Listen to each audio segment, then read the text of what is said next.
పుట్టినరోజుని ఎలా పడితే అలా జరుపుకోకూడదు.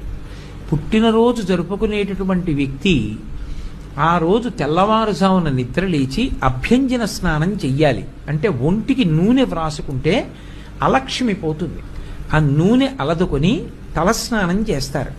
చేసే ముందు పెద్దవాళ్ళు తల మీద నూనె పెట్టి ఆశీర్వచనం చేయడం, వెన్నుపాము నిమరణం ఆచారంగా వస్తోంది. ఆ స్నానం చేసిన తరువాత ఇష్టదేవతని ఆరాధన చెయ్యాలి. ఇంట్లో కులదైవం ఇష్టదైవం ఉంటారు. ఆ కులదైవాన్ని ఇష్టదైవాన్ని ఆరాధన చెయ్యాలి. చేసిన తరువాత ఆవు పాలలో బెల్లం ముక్క, నల్ల నువ్వులు ఈ మూడు కలిపినటువంటి పదార్థాన్ని మౌనంగా తూర్పు దిక్కుకు తిరిగి కూర్చుని 3 మార్లు చేతిలో ఆచమనం చేస్తే ఎలా తింటామో అలా 3 మార్లు వేసుకుని లోపలికి పుచ్చుకోవాలి. 3 మార్లే. ఎందుచేత అంటే నల్ల నువ్వులు, బెల్లం, ఆవు పాలు కలిసినటువంటి పదార్థాన్ని 3 మాటలు పుచ్చుకుంటే వచ్చే పుట్టినరోజు లోపల ఏదైనా గండకాలం ఉంటే తొలగిపోతుంది అని. కాబట్టి ఈ 3 పదార్థములు కలిసినటువంటి దాన్ని చేతిలో వేసుకుని 3 మార్లు పుచ్చుకోవాలి.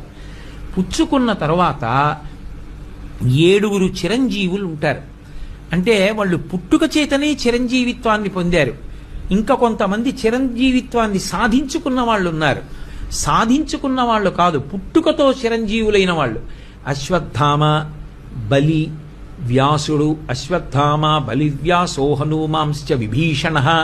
హనుమంతుడు, విభీషణుడు, కృపాచార్యుడు, పరశురాముడు.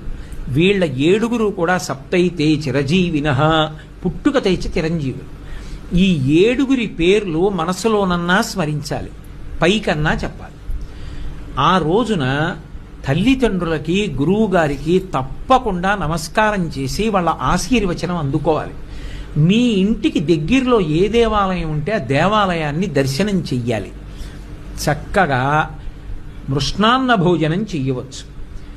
రాత్రి మాత్రం బ్రహ్మచర్యాన్ని పాటించాలి.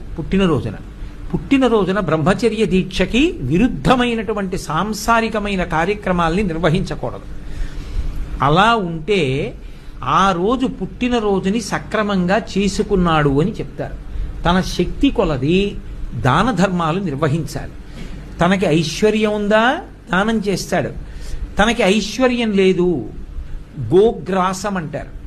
చేతి నిండా కాసిని పచ్చగడ్డి పరకలు పట్టుకెళ్ళి ఒక ఆవుకి తినిపించి ప్రదక్షిణం చేసి నమస్కరిస్తే చాలు.